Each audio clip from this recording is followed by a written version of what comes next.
You switch out these top hats. Basically just take this off and put this one in. Should be the same with any coilover. Just take this nut off and then this comes off altogether. These are case boards. This is gonna have field suspension eventually.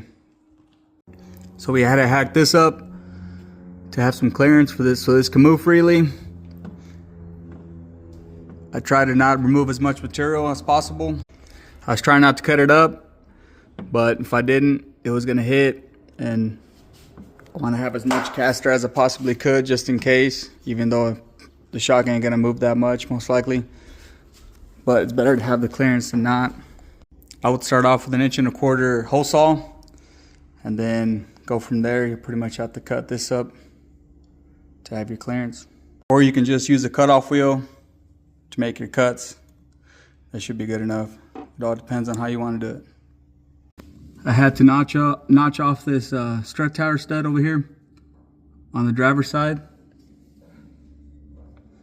On the passenger side, I just cut that nut off, moved over the ground bolt just enough to clear, and then just put another nut on there. And then over here, didn't have to remove any material.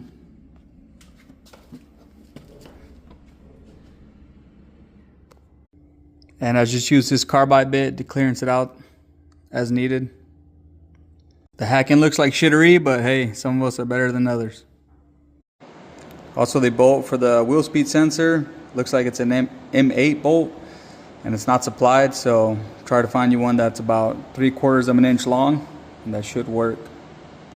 So this is the non-performance pack wheel bearing. This will not work with the angle kit.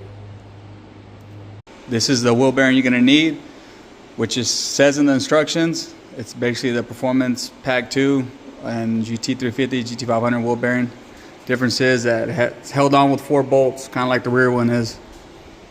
Where the non-performance pack is held on with the center nut. So, gotta use this one. For now, the caster is set as even as can be. I adjusted it to where when this was hanging down freely, it wasn't hitting the K member. Did the same thing on the passenger side. So when this was hanging freely, before it was all bolted up together, I adjusted it to where it wasn't hitting this piece, to where it just cleared it just enough. So once we get it to the alignment rack, then we'll dial in the caster and set it even.